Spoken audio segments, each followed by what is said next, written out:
You're watching the Movie Dogs. We bark about the movies and nothing but the movies.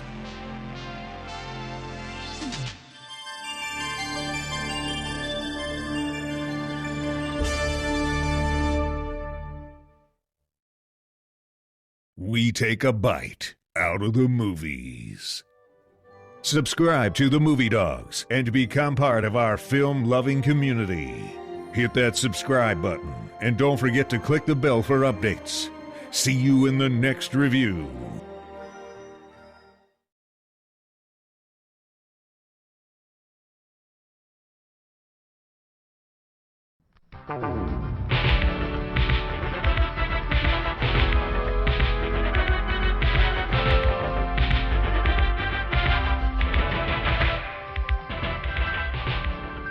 Welcome to the Dawghouse.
For 1/4 of a century, they have thrilled us with their adventures, amazed us with their discoveries, and inspired us with their courage. Their ship has journeyed beyond imagination. Her name has become legend. Her crew, the finest ever assembled. We have traveled beside them from one corner of the galaxy to the other. They have been our guides, our protectors, and our friends. Now you are invited to join them for one last adventure.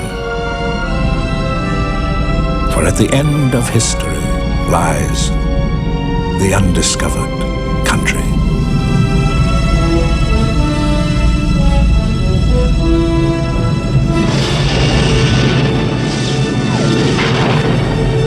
Star Trek VI, The Undiscovered Country.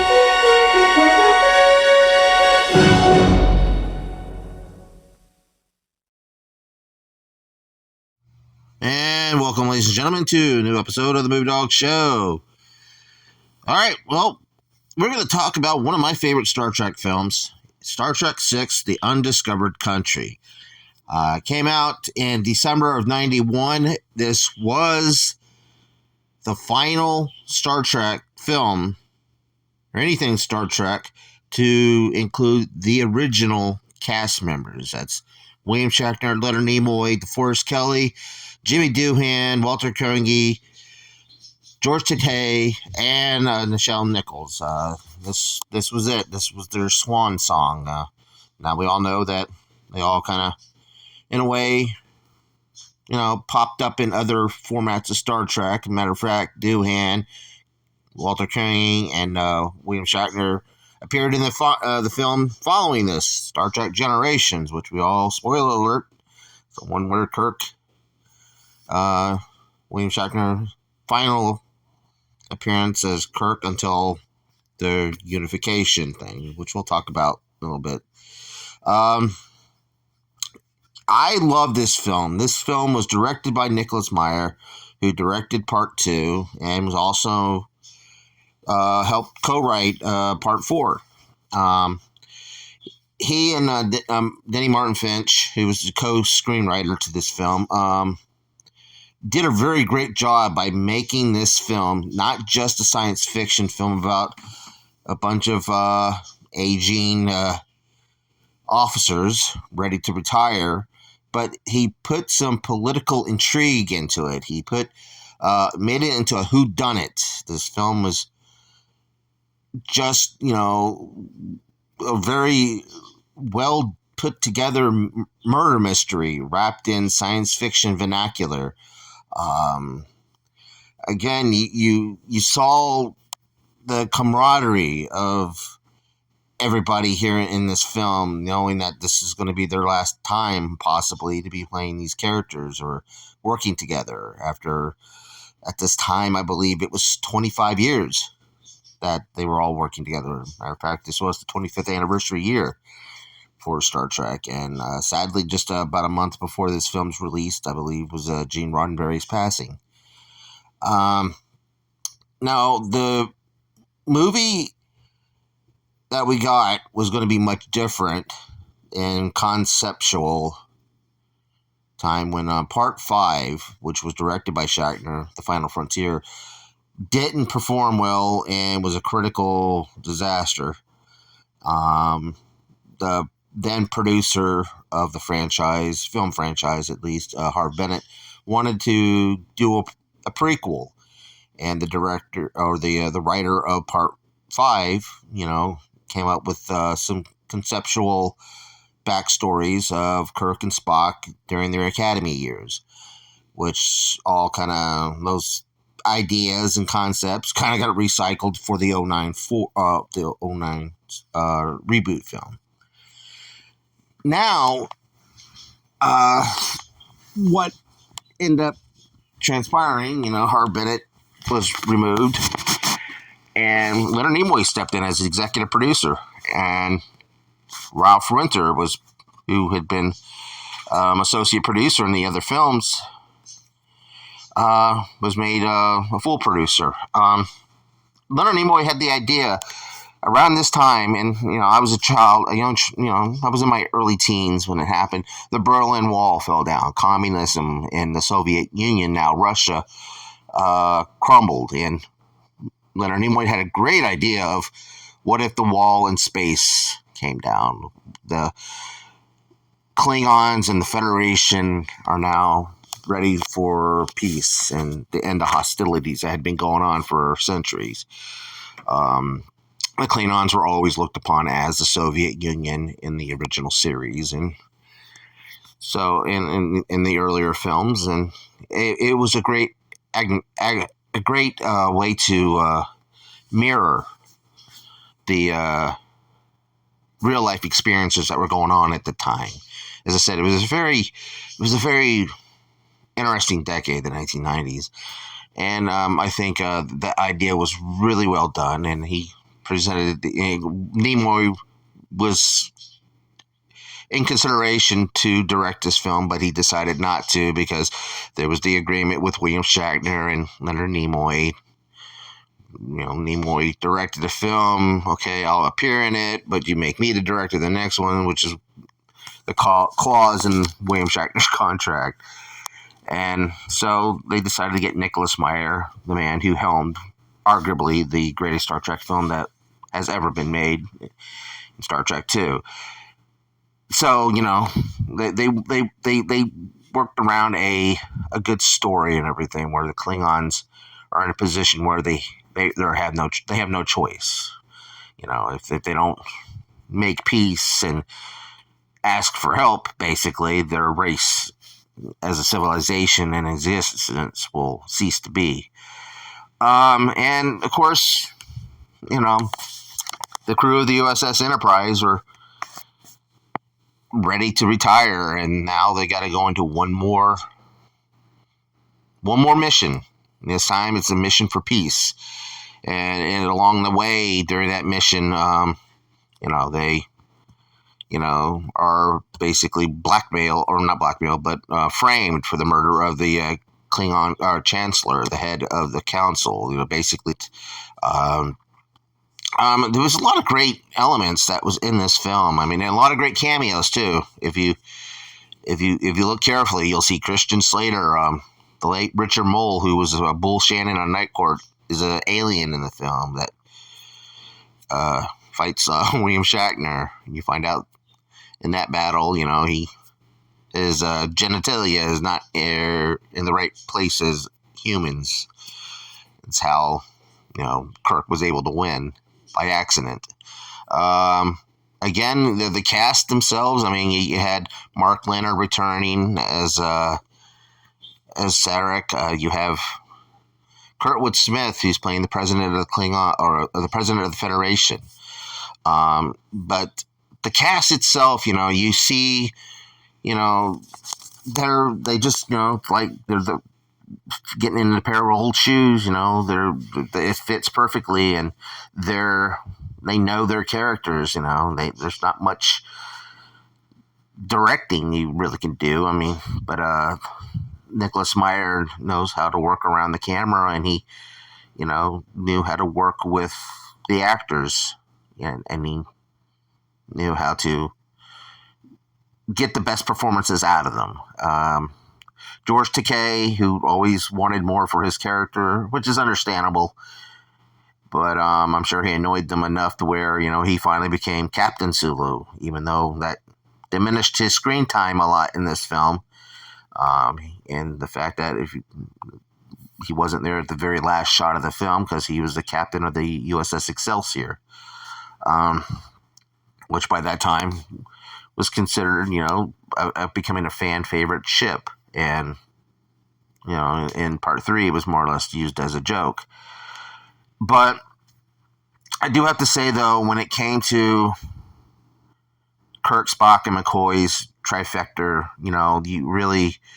you got the sense, Kirk was a little bit at conflict with Spock for setting this up and putting them in the middle of it because of what happened to his son in Star Trek 3. His son was murdered by Klingons, and of course Kirk still has that bitterness and heartbreak, and he is a bit prejudiced towards Klingons because of it, which is understandably when it comes to people anywhere in the world, any shade of color or anything, or religion, whatever, you're going to have that because somebody from that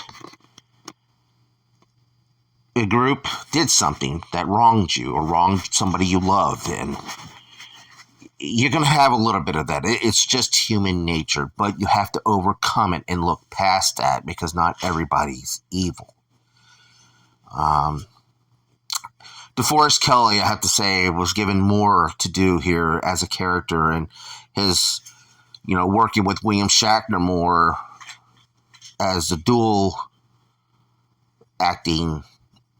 I think, really, it was a great testament to his character, and that,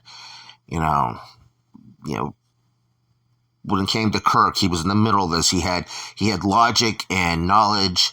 When it came to Spock, loyalty and friendship, and he had loyalty and friendship, but he had passion and drive, and,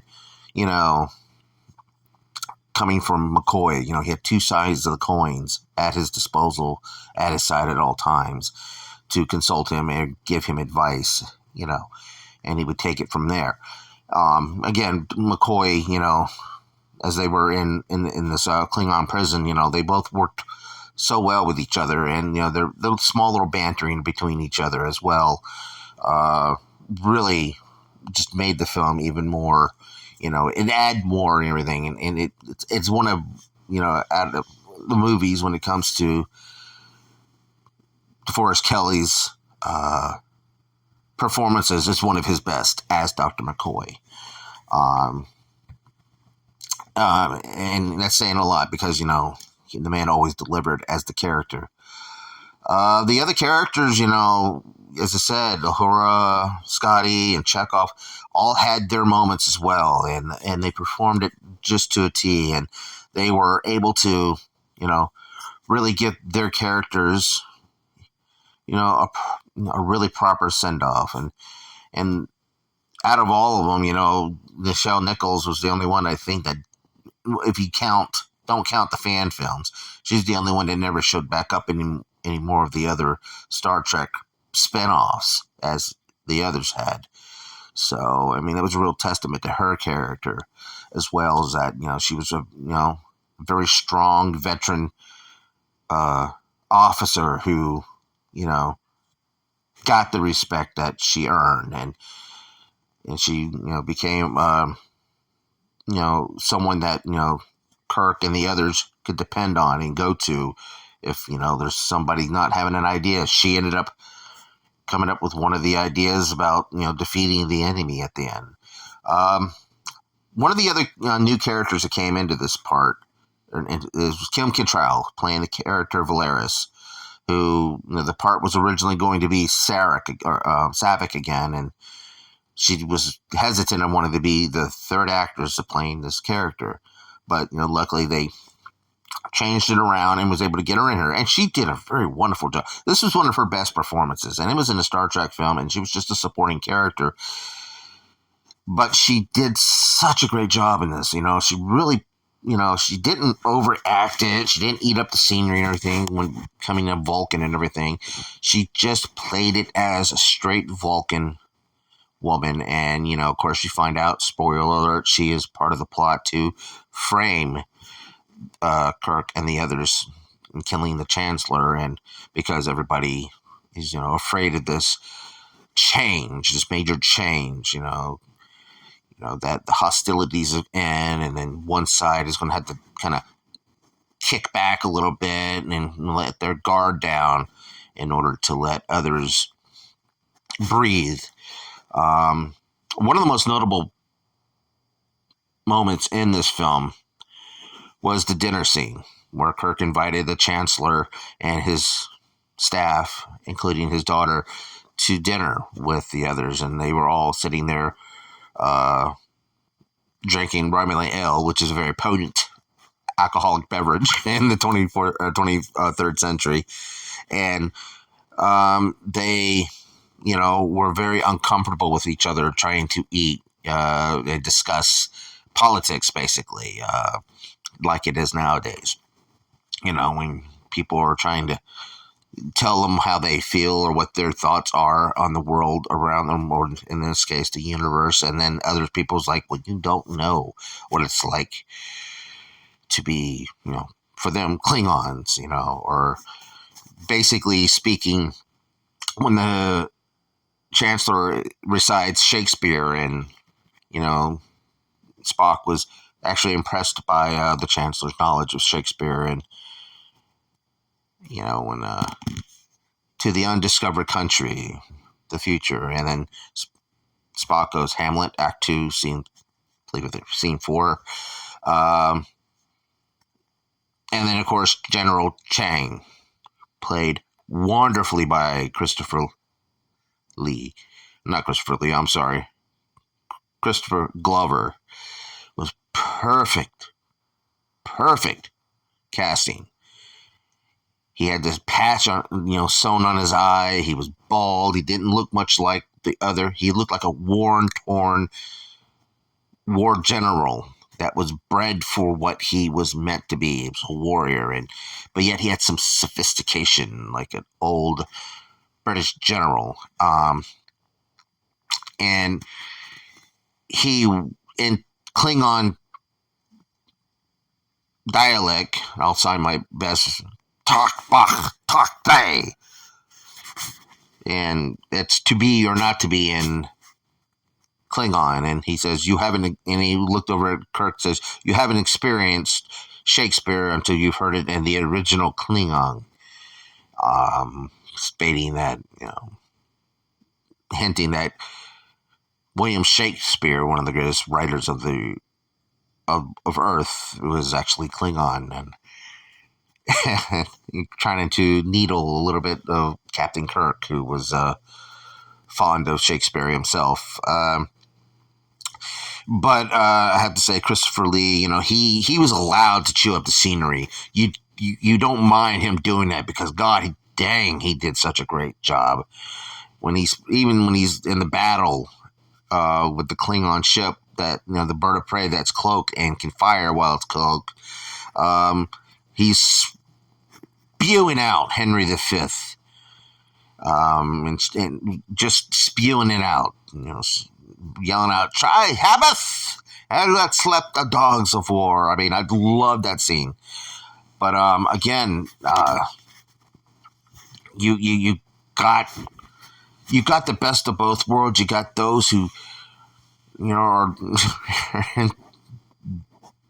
makeup and fake ears, but they're all the acting was just so, out of all the movies, really. I mean, and that's even including Star Trek 2. The acting was just superb in this film. I loved it so much, and even my daughter, she's a Star Trek fan, and she does love Star Trek, but she really appreciated it. She sat down and really watched this film, and she really enjoyed it and everything for what it was. And it was a murder mystery, political espionage thriller.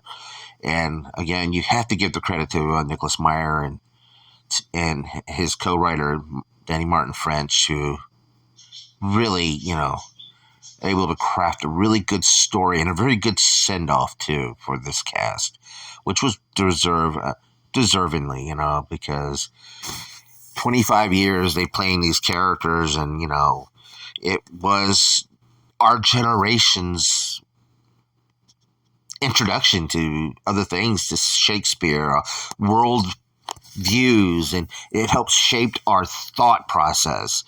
That's what Star Trek did, and it did so well. And I know a lot of new Star Trek is just not that good. Some of it has some potential. Sometimes we get those really good ones like Picard season 3.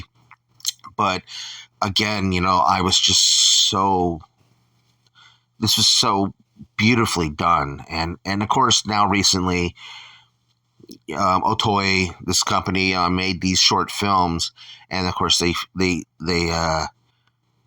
capped it off with a very wonderful little vignette of with William Shatner returning as Captain Kirk, and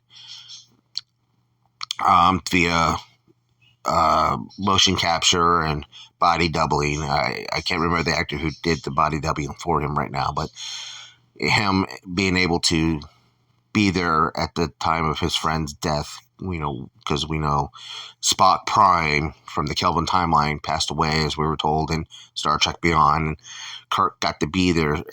He got, of course, passed away in Generations, and it picks up from that. And you have to really watch it. I really recommend you. I'll probably try to put the description on the link on the description below. But again, folks, this was just a great Star Trek film.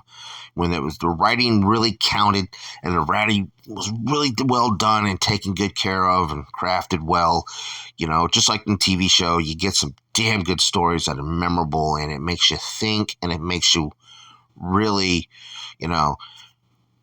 process that and try to apply a lot of those virtues and those values to everyday life. If you watch the documentary Trekkies, I highly recommend you do. You'll get to see that. You'll see what the impact that Star Trek has had on a lot of people positively.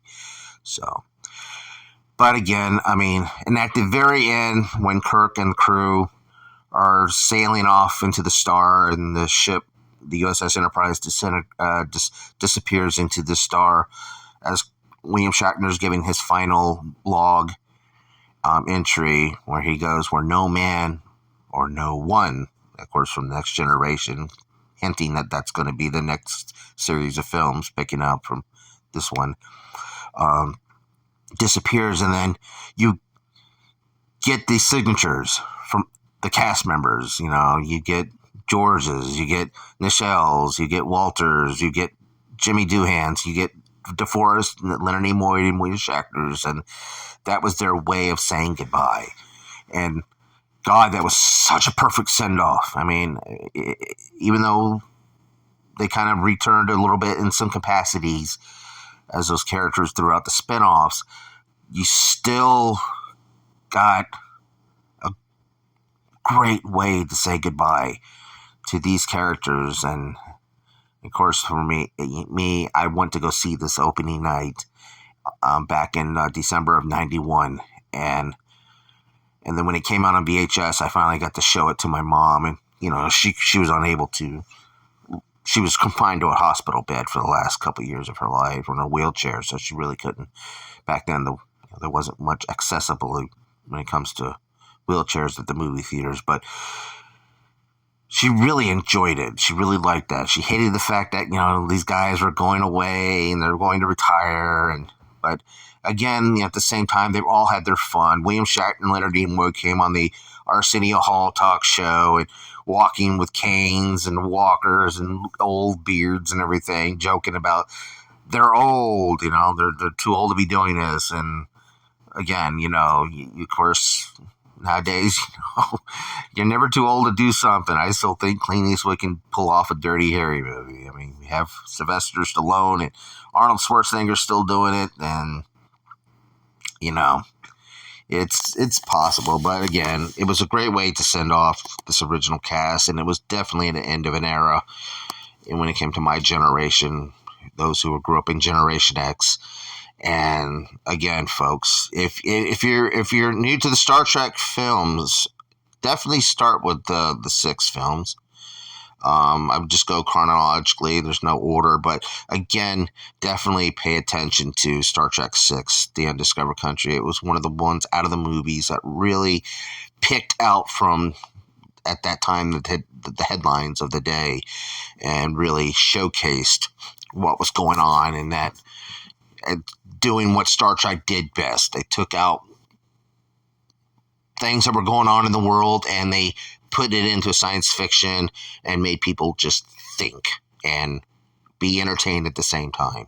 So again, I highly recommend this. Again, this is probably number 3 out of my favorite Star Trek films. 2, 4, and 6. Of course, the even number curse thing, the even numbers were better than the odds, which it didn't matter to me. I pretty much like most of all the Star Trek films. But again, folks, what is your favorite Star Trek film? And what's your favorite moment in this entry of the film franchise? Leave it on the comment section down below. And if you haven't, folks, this is our 10th anniversary. Subscribe. Get us up to 1,000 subscribers. If you haven't yet, please subscribe now. And while you're at it, hit the thumbs up and share this throughout social media, folks. That really helps us out in the analytics. All right, folks. Well, another episode down. We're on the road to episode 100. Hopefully by the end of this year, I'll have it done and wrapped and signed, sealed, and delivered. And by the end of this year, we'll have the 10th anniversary show as a special, ready to go as well. All right, folks. Well, that's all the time I got for the Movie Dawg Show. Again, what's your favorite Star Trek movie? And what is your favorite scene from that Star Trek movie? Again, down in the comment section below. All right, folks. That's the Movie Dawg Show. Thanks for watching. Keep on watching. Live long and prosper. Bye.